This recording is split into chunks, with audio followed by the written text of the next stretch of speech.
Digital marketing. Digital marketing, simply we say that it is marketing by means of digital channels. Yes or no? Yes, sir. Okay. Now, the definition or the concept or the context of digital channel or digital media, this has changed. ये change हो गया पिछले 10 साल से या पिछले 15 साल से. कोई बता सकता है कैसे? Social media, presence of social media. Of course, internet was पिछले 10 साल से. Okay, let us say at this point of time, today, when we say or when we define digital media, we mean to say internet. We mean to say internet, by means of internet. 20 साल पहले ये क्या था? 20 साल पहले digital channel किसको कहते थे? या 15 साल पहले डिजिटल चैनल किसको कहते थे? टेलीविजन और radio. Any electronic means, even through landline phones, telemarketing जिसको कहते हैं. Now, over a period of time, this concept of digital channel ये change हो गया. This has completely changed. And obviously जब ये change हो गया, तो digital marketing के तरीके भी change हो गए. Earlier, it used to be in the context of television, or it used to be in the context of radio. Now it is in the context of the internet. As simple as that. अब from the marketing point of view, जब हम marketing करते थे through television और जब हम marketing आज करते हैं by means of internet, what has changed? कहाँ बना? क्या चेंज आई? Real change. आज जो ऑडियंस होती है वो इंटरनेट पे होती है. नहीं, वो तो है ही. वो मेरा क्वेश्चन नहीं है. क्वेश्चन ये है कि जब हम, चलो मैं क्वेश्चन को और सिंपल करने की कोशिश करूँगा. जब हम मार्केटिंग करते थे थ्रू टेलीविजन, ठीक है, और जब हम मार्केटिंग करते हैं थ्रू इंटरनेट, हाँ, या इसमें क्या मेन डिफरेंस है? उसमें और इसमें क्या मेन डिफरेंस है? अपनी ऑडियंस को या अपनी स्ट्रीमर में जो डायरेक्ट टारगेट कर सकते हैं, उसमें वो पब्लिक वो जनरल था. ओके, तो इसको टेक्निकली ऐसे कहेंगे दैट उस टाइम पे कॉन्सेप्ट था of what we used to call the mainstream media. Mainstream मतलब को कि पहले होता था दूरदर्शन, और दूरदर्शन को सारी पॉपुलेशन देखती थी. यानी कि जो भी टीवी देखता था दूरदर्शन ही देखता था. बे उसने क्या विचार पी टीवी में बच्चे कुछ साथ नहीं बे माँ बच्चे क्या, या फिर DD2 आया बाद में, और उसी मेन स्ट्रीम मीडिया के लिए हम कंटेंट बनाते थे, उसी पे एडवर्टाइज करते थे. लेकिन मेन स्ट्रीम का media over a period of time आज रहा नहीं. क्यों नहीं रहा? क्या जरूरत ना? ऑनलाइन क्या? ऑनलाइन से क्या हो? ऑनलाइन जैसे लोग प्रिंट मीडिया जो था उस टाइम टेलीविजन देखते थे, अब तो स्मार्टफोन में सब है. नहीं, ठीक है, वो ठीक है. Question is main stream media का कोई कॉन्सेप्ट क्यों नहीं रहा? देखो बेटा, ये वो चीजें हैं जहां से हम समझेंगे कि एक्चुअल में डिजिटल मार्केटिंग करनी कैसे है. Before jumping into that, we will have to understand ये डिजिटल चैनल आज है क्या, ये काम कैसे करता है. सर और दूसरी चीज़ है जो टीवी पे ऐड वगैरह दिखाए जाते थे, हाँ. वो तो अकॉर्डिंग टू चैनल्स वो अपनी मर्जी से दिखाते थे. इंटरनेट पे हम अपनी मर्जी से जो देखना होगा वो हम अपनी मर्जी से देखते हैं, मतलब जो भी कुछ देखना होगा. Okay, yes sir. सर आप कह रहे हैं what is the reason? Question नहीं है. Question is that mainstream media का कॉन्सेप्ट क्यों खत्म हुआ? Because of the proliferation of social जो media प्लेटफॉर्म ने स्विच किया इंटरनेट की तरफ। हाँ, उससे क्या हुआ, यानी अब लोगों ने शिफ्ट किया इंटरनेट की तरफ, उससे तब से क्या हुआ, सोशल मीडिया तो क्या इसको खत्म, मतलब आपको है ना एक, मीडिया की वजह से उसका आंसर सिंपल ये है कि लोग अब देखते हैं their customised media, what they want to see. So a group of people वो OTT देखते हैं, ग्रुप ऑफ पीपल वो यूट्यूब देखते हैं, ग्रुप ऑफ पॉपुलेशन वो कुछ और देखते हैं, यानी कि मेन स्ट्रीम मीडिया का कुछ कॉन्सेप्ट रहा नहीं। नाउ इसमें जो है आगे चलने से पहले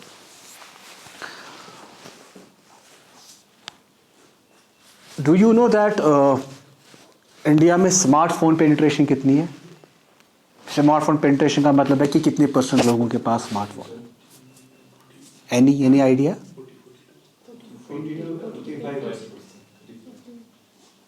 It's more than 70% at this point of time. More than 70%. India जैसी कंट्री में जहाँ पे इतने लोग बिलो पॉवर्टी लाइन रहते हैं, but you have a smartphone penetration more than 70%. And do you know कितना डेटा कंज्यूम करता है एक एवरेज यूजर महीने में? कुछ आइडिया है?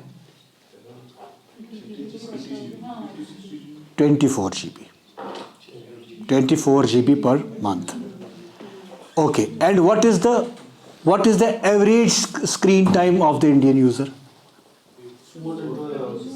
नहीं, what is the average screen time? यानी कि वो टाइम जिस पे पॉपुलेशन एवरेज में स्क्रीन की तरफ देखती रहती है, it is between 4 to 5 hours. But 4 to 5 hours. Now imagine this scenario कि 70% पॉपुलेशन इंडिया जैसी कंट्री में, मोर देन 70% ऑफ पॉपुलेशन, ये अपनी 24 घंटे में 5 घंटे अपनी स्क्रीन की तरफ देखते रहते हैं। This speaks the importance of this channel reaching to your prospective customers through internet, through smartphones, क्योंकि 4 घंटे देते हैं। अब यहां पे थोड़ा सा ये हमने अचीव कैसे किया, यानी कि इंडिया में इतने इंटरनेट यूजर्स कैसे बने, इंडिया में इतने इंटरनेट यूजर्स कैसे बने? कोई रीजन? फ्री सर्विस लाइक, चलो इसको हम कहेंगे अफोर्डेबिलिटी। 2G महंगा था, 3G बहुत महंगा था, लेकिन 4G बहुत सस्ता है। और क्या हुआ? क्या गो इम्प्रूव आगे अफोर्डेबिलिटी, और वो आगे वो आ जाएगा अफोर्डेबिलिटी। और कुछ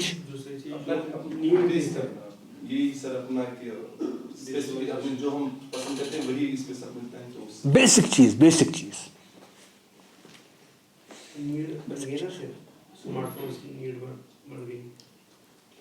वो भी है, बट उससे कुछ और इम्पोर्टेंट चीज है। एक है अफोर्डेबिलिटी, ठीक है, दूसरा एक्सेसिबिलिटी। जरूरी छुन कि चीज सस्ता तो युत मगर सो गए अवेलेबल थे आसन। वक्त के साथ साथ टावर्स बढ़ गए, फाइबर ऑप्टिक्स वायर्स आ गई, टेलीकॉम इंफ्रास्ट्रक्चर आ गया। पहले जब हम कॉल करते थे, आपको उस टाइम पे पता नहीं होगा, तो इंशाल्लाह के टाइम साथ हुआ है, जब मोबाइल सर्विस स्टार्ट हो गई यहाँ पे, ईद के टाइम तो बिजी आता था नेटवर्क, कॉल नहीं हो पाती थी। इसलिए नहीं हो पाती थी कि टावर्स कम थे, यूज़र ज़्यादा थे। ये टावर्स बढ़ गए, एक्सेसिबिलिटी, और हर किसी जगह सिग्नल नहीं था। आज हर किसी जगह सिग्नल है, यानी कि एक्सेसिबिलिटी इम्प्रूव हो गई। तो affordability increase, accessibility improve, right. Smartphones affordable, ये पॉसिबल हो गया, पहले ये इसका कोई कॉन्सेप्ट नहीं था। तो इन 3 फैक्टर्स की वजह से इंडिया में इंटरनेट की पेनिट्रेशन ये बहुत ज़्यादा इम्प्रूव हो गई। और जब आप डेटा को देखो, आप देखोगे कि जो यहाँ पे स्पीड अवेलेबल है और जो यहाँ पे अफोर्डेबिलिटी है, इतनी इतनी अच्छी बहुत डेवलप्ड कंट्रीज़ की भी नहीं है।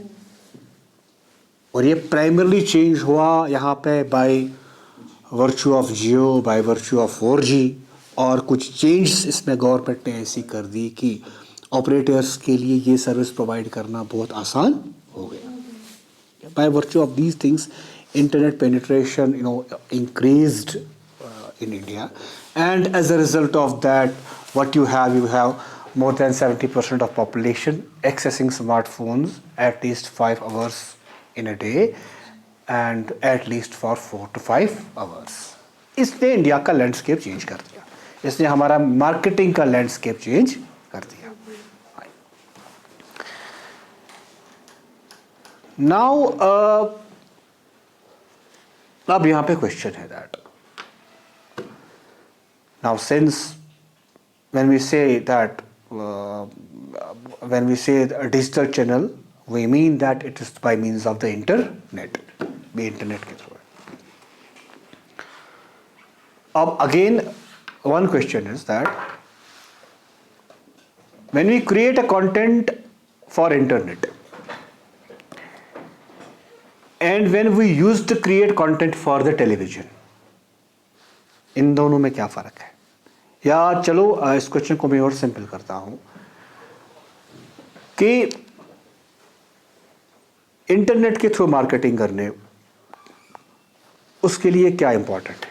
What is the most important thing when we market by means of the internet? What is the most important thing? चलो, one is content, okay, what is number 2? क्या ऑडियंस? टारगेट ऑडियंस कौन सी है?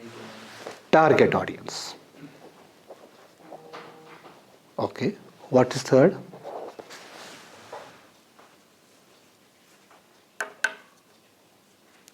Anything else? एक तो है content, दूसरा है टारगेट ऑडियंस। ये जो टारगेट ऑडियंस है, ये क्या चीज़ डिटरमाइन करेगा कि ये टारगेट ऑडियंस कौन सी है?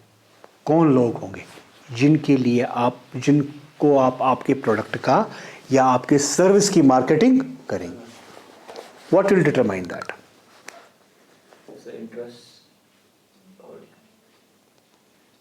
इंटरेस्ट, एज ग्रुप, ऐसे fact, demographic factors. Is it demographic factors only? Anything else? बेशक के ये तो ये चीज़ डिटरमाइन करके आपकी टारगेट ऑडियंस क्या होगा।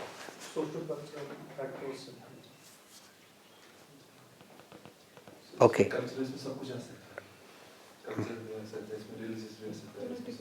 अच्छा चलो ठीक है, इसको ना थोड़ा प्रैक्टिकली डिस्कस करते हैं। अब ये चीज़ कैसे आपको पता चलेगी? How you will filter your target audience?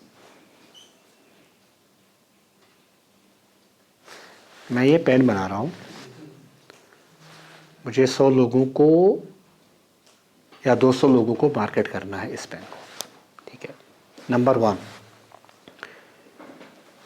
ये 100 लोगों को या वो नंबर कि मुझे कितने लोगों को, see this is step by step, मुझे कितने लोगों को मार्केट करना है, वो चीज़ कौन डिटरमाइन करेगा? मुझे कितने लोगों को मार्केट करना है। See it is not unlimited, it has implications, you have to decide कि मुझे कितने लोगों को मार्केट करना है। वो चीज़ कौन डिटरमाइन करेगा? वो चीज़ सबसे पहले डिटरमाइन करेगा आपका बजट कितना है, एडवर्टाइजिंग कितना है, ठीक है। और दूसरा कौन सा डिटरमाइन करेगा? नंबर। हम पहले नंबर पे ना मार्केटिंग गई ये ज़्यादा गई क्या कि बह हेक पता कैटर कर। हाँ चलो ठीक है, हो गया। अब है रियल बात। अब वो कौन 200 लोग होंगे जिनको मैं मार्केटिंग करूंगा इस पेन की? उन्होंने कहा कि अलग अलग फैक्टर्स, अलग अलग वो, अलग अलग ये, but tell me that where you will get that information, how you will reach out to this. ये होता कैसे इस टाइम पे इसका हाँ के थ्रू करना हो तो वहाँ पे इंटरनेट के थ्रू करना हो तो हम सर वहाँ पे जैसे फेसबुक या इंस्टाग्राम तो वहाँ पे वहीं से आता है कि एज ग्रुप आप किस कौन सा टारगेट ऑडियंस है आपको कौन सा एरिया तो वहाँ पे सब कुछ ये उसके थ्रू कर सकते हैं। बट वो तो बहुत जनरल सी चीज़ है, यस सर। वो तो बहुत जनरल सी चीज़ है। क्या वो लगता है कि क्या सिंपल उतना फिल्टर वो उतना इफेक्टिव है? बोलो। ये चीज़ सॉल्व होती है आजकल जिसको हम डेटा एनालिटिक्स कहते हैं, है ना। डेटा एनालिटिक्स, एनालाइज करना कि हमारे लिए कहाँ पे चांस है ज़्यादा कि हमारी चीज़ वहाँ पे बिकेगी, कहाँ पे चांस है ज़्यादा हमारी चीज़ बिकेगी, उन्हीं को हम मार्केट करते हैं। जो एक्चुअली आसान, जैसे सिंपल सी बात है, जैसे एक इंश्योरेंस एजेंट किसी ऑफिस में आता है तो तैयार होके आता है, ये भी पता करता है कि इसकी बैंक बैलेंस कितनी है, ये सैलरी कितनी लेता है, बाकी चीज़ें, ताकि वो थोड़ा सा श्योर हो जाता है कि ये बंदा है, इसको पॉलिसी भेजूंगा तो इसके प्रोबेबिलिटी खरीदने की ज़्यादा है। Same is the case with marketing over the internet, but वहाँ पे कॉन्स्टेंट ये है कि that data analytics is important. अब क्वेश्चन ये है कि ये डेटा एनालिटिक्स कैसे एक्चुअल में होता कैसे है कि आप डिटरमाइन करते हैं कौन से कस्टमर्स हैं, क्या है। एक हो गया फेसबुक को सी, आप देखो कि कितने अभी सर्विस प्रोवाइडर्स हैं जिनका सबसे बड़ा नंबर है यूज़र्स का, या तो फेसबुक का है या तो इंस्टाग्राम का है ना। इसमें दो तरीके हैं, दो तरीके। एक तरीका है कि इन्हीं सर्विस प्रोवाइडर्स में किसी को अप्रोच कर लो, डेटा एनालिटिक्स वो करेंगे, नॉट सिंपल के ऐड को अपलोड करना है। डेटा एनालिटिक्स को वो करेंगे, आपके प्रोडक्ट को देख के रिसर्च करेंगे कि इसके प्रोस्पेक्टिव बायर्स कौन हो सकते हैं, और वहाँ पे आपके प्रोडक्ट को शोकेस करेंगे। जैसे इन्होंने बोला कि हम फेसबुक खोलते हैं तो वहाँ पे कोई हमें सजेशन आ जाता है, ये फेसबुक की अलग से सर्विस है, ये इंस्टाग्राम की अलग से सर्विस है, ये जनरल सर्विस नहीं है, ये कस्टमाइज्ड सर्विस है।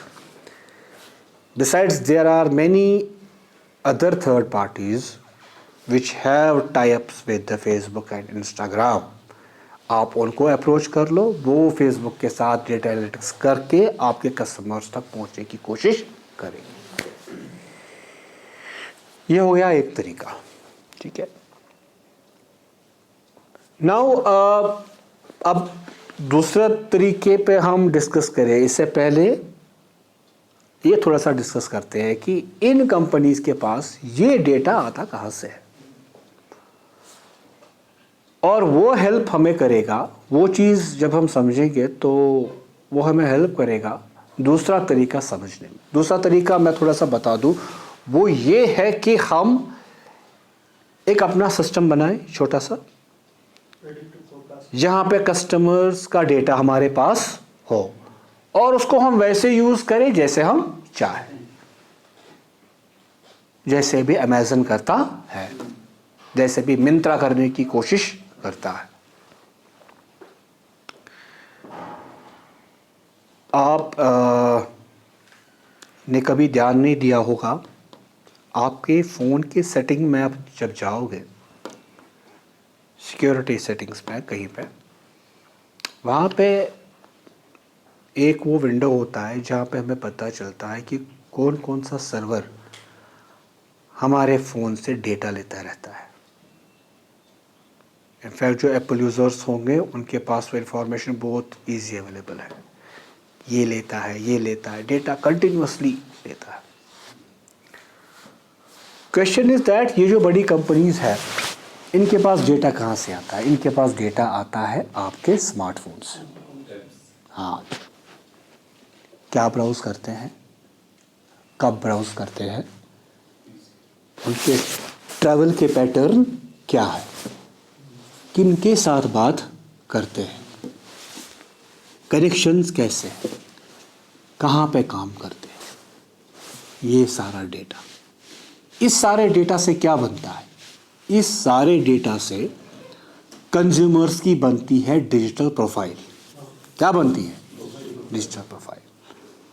और वो डिजिटल प्रोफाइल डिटरमाइन करता है कि इस कस्टमर को हमें क्या चीज़ मार्केट करनी है, क्या चीज़ मार्केट नहीं करनी। ये डिजिटल प्रोफाइल बनता है इसी डेटा से। अब यहाँ पे परेशानी ये है कि ये बड़ी कंपनीज है, इनके पास सेटअप है, इनके पास रिसोर्सेज है, तो ये डिजिटल प्रोफाइलिंग ये बहुत आराम से कर पाते हैं, स्ट्रांग होता है। लेकिन आप अगर अपना सिस्टम बनाने की कोशिश करो, आपको बहुत सारे चैलेंज सामने आ जाएंगे। इसमें बेस्ट ये है, इसमें बेस्ट कंपनीज क्या करती है, आपने देखा होगा। नहीं, थर्ड पार्टीज का जो डेटा है ना, क्वालिटी वाइज वो उतना परफेक्ट नहीं होता है। इसमें बेस्ट ये है, बेस्ट तरीका ये है कि आपका कोई प्रोडक्ट है, आपकी कोई कंपनी है, आप फेसबुक को अप्रोच कर लो, लेकिन आप खुद का सिस्टम भी बनाओ, ताकि आपका खुद का सिस्टम आहिस्ता आहिस्ता ग्रो कर ले। सिंपल सी बात। जब हम कोई वेबसाइट पे जाते हैं, कोई चीज़ खरीदते हैं या कोई चीज़ देखते हैं, वो क्यों हमें प्रॉम्प्ट करता है कि यहाँ पे अपना यूज़र नेम बनाओ? नहीं जी, उससे आगे हम चलने नहीं देंगे। मतलब यही होता है कि हमारी प्रोफाइल उनके सर्वर में बन जाए। ये चीज़ इंपॉर्टेंट है। सो creating a digital profile of the customers, इधर आप फेसबुक को अप्रोच करो। देखो, फेसबुक के, इंस्टाग्राम के दो तरीके हैं, ठीक है। कस्टमर्स का वो डम सा डेटा जहाँ पे कस्टमर की आइडेंटिटी रिवील नहीं होती है, वो फेसबुक के पास रहती है कि इसका नाम क्या है, ये कहाँ पे रहता है, इसका फ़ोन नंबर क्या है, वो चीज़ वो देंगे नहीं आपको। लेकिन उन कस्टमर्स का आपको देंगे चैनल, ताकि आप उनको अप्रोच कर सको। तो फेसबुक की हमारा प्रोडक्ट है, इसको हम सेल करते हैं। तो भाई इसमें बेस्ट तरीका है कि आप फेसबुक, इंस्टाग्राम को यूज़ करो, लेकिन आप अपना सेटअप भी बनाओ। कौन सा सेटअप? जिस सेटअप के थ्रू आप कंटिन्यूअसली कस्टमर से डेटा लेते हो, कस्टमर्स की प्रोफाइलिंग करते हो, and with time you know कि इनके जो है इंटरेस्ट किस में है। आज मगर अगर हमने पेन बनाया तो ये किन कस्टमर्स को सेल करना है, कल को अगर हमने कॉपी बनाई, ये किन कस्टमर्स को सेल करना है। और भाई यही चीज़ डिटरमाइन करती है, जो उन्होंने कहा भी, कि आपका कंटेंट कैसा होगा। सिंपल सी बात है, आज से 15 साल पहले कंटेंट जनरल होता था, लेकिन आज कंटेंट जनरल नहीं होता। एक ऑडियंस है, उसके लिए कंटेंट अलग से बनेगा, दूसरी ऑडियंस है, उसके लिए कंटेंट अलग बनेगा, सेम प्रोडक्ट की डिफरेंट ऑडियंस है। दो बंदे हैं, एक को कन्विंस करने का तरीका एक है, दूसरे को कन्विंस करने का तरीका दूसरा है। Okay, now to do this, कि आप कस्टमाइज्ड कंटेंट बनाओ अलग अलग टारगेट ऑडियंस के लिए। पहले आप डिटरमाइन करो कि आपकी टारगेट ऑडियंस कौन सी है, उसके बाद आपको कंटेंट बनाना है। ये मुश्किल होता था कि आपको थर्ड पार्टीज़ को अप्रोच करना है, क्योंकि कंटेंट तो आप खुद बनाओगे नहीं। सिंपल सी बात है, ये आप नहीं बना सकते हो। चलो कौन कितना भी टैक्स से भी हो, चलो 10 में से 4 बनाएंगे, लेकिन 6 लोग नहीं बना सकते। In terms of budget, in terms of accessibility, this thing was a bit difficult, but ये चीज़ अब बहुत आसान होगी। कैसे? ये जो है ना कंटेंट का बनाना, मैं कहता हूं कि दैट, इनफैक्ट ये फैक्ट है, this is not my statement, creating content ये बहुत इजी हो गया। कोई बता सकता है कैसे? अब हम कंटेंट पे आ गए, हम इससे पहले थे टारगेट ऑडियंस पे। टारगेट ऑडियंस को डिटरमाइन करेगा डेटा एनालिटिक्स। आप कंटेंट पे आ गए। कंटेंट बनाने पे भी परेशानी होती थी, लेकिन ये कंटेंट बनाना और प्राइमरली अलग अलग टारगेट को ऑडियंस के लिए अलग अलग कंटेंट, ये बहुत इजी हो गया। कैसे कैसे हो गया easy content banana? So newer tools and techniques, for example, SEO. ना, इससे पहले जो ये इसको क्या पता है एसईओ क्या होता है? कीवर्ड्स का यूज करना। सिंपल, देखो प्रैक्टिकल बात समझो, ये कॉम्प्लेक्स तरीके से नहीं समझना है। चलो आपको ऐड बनाना है, कैसे बनाते हैं आज से 4 साल पहले? सिंपल, आपके पास 10,000 रुपए है, कैसे बनाते? 4 साल पहले एजेंसी को हायर करते, बोलते कि हमारे लिए ऐड बनाओ। आज कैसे बनाते हैं? या चलो आज से 2 साल पहले कैसे बनाते थे, या आज कैसे बनाते हैं? खुद बनाते हैं, गुड, लेकिन किधर बनाते हैं? खुद किधर, क्या चीज यूज करके? हाँ बोलो, ऐप यूज करते थे। वो ऐप फ्री होती है ना, होती है ना? वो ऐप कौन, वो सर्विस कौन देता है आपको? वो कोई कंपनी देती है, वो कोई कंपनी देती है आपको, और द इंटरनेट देती है ना। इस कॉन्सेप्ट को हम कहते हैं सॉफ्टवेयर एज ए सर्विस। क्या कहते हैं? Software as a service. पहले जब मुझे ये कंटेंट बनाना होता था, मैं बनाता था फोटोशॉप में, मैं बनाता था फायरवर्क्स में, या मैं बनाता था कोरल ड्रा में। अगर ये कोरल ड्रा ओस मेनिश आसान कि तिक्याज यह पवुहन 50,000 30,000 निवान, मगर हम गोड़ा 70,000 तो पच्चीस में तम पर तगान चलाऊं की। तो मैं क्या करता था, लाल चौक पे किसी के पास जाता था जिसके पास एक तो कोरल ड्रा और फोटोशॉप होता था, जिसने इस पे इन्वेस्टमेंट की होती थी, उसके बाद उसको चलाना जानता था। मैं उसको बोलता था कि भैया ये मुझे कंटेंट बना के दे दो, और वो आपसे पैसे लेता था। यानी कि ये बिट डिफिकल्ट था, ये कॉस्ट इफेक्टिव नहीं था। इन्हीं कंपनी ने यही जो फोटोशॉप है, यही जो कोरल ड्रा है, इन्होंने क्या किया, जब अब इंटरनेट अच्छा हो गया, स्पीड अच्छी हो गई, इंटरनेट एक्सेसिबल हो गया, उन्होंने कहा कि हम सॉफ्टवेयर को ऐसे क्यों भेजेंगे, चलो वैसे भी भेजेंगे हम, लेकिन हम इसको अपने सर्वर पर रखेंगे और लोगों को कहेंगे कि आप रिमोटली हमारे सॉफ्टवेयर को यूज करो। उसके लिए हम उनके लिए कुछ मतलब कोई कॉस्ट नहीं लेंगे। हाँ, जब वो ज़्यादा यूज़ करेंगे तब हम उनसे पैसे लेंगे। हमको फ्री देंगे बनाने के लिए, क्यों? क्योंकि उनसे क्या होगा, कौन से यूजर्स हैं, हमारे पास डेटा आ जाएगा, इनकी क्या रिक्वायरमेंट है, और फिर इनका कंटेंट, उस पर हमारे भी राइट्स होंगे। तो let us give software as a service, या no concept software as a service. आपका जीमेल, आपका गूगल डॉक्स, आपका गूगल फॉर्म्स, आपका ऑनलाइन MS ऑफिस, आपका जूम, ये सारा है सॉफ्टवेयर एज ए सर्विस।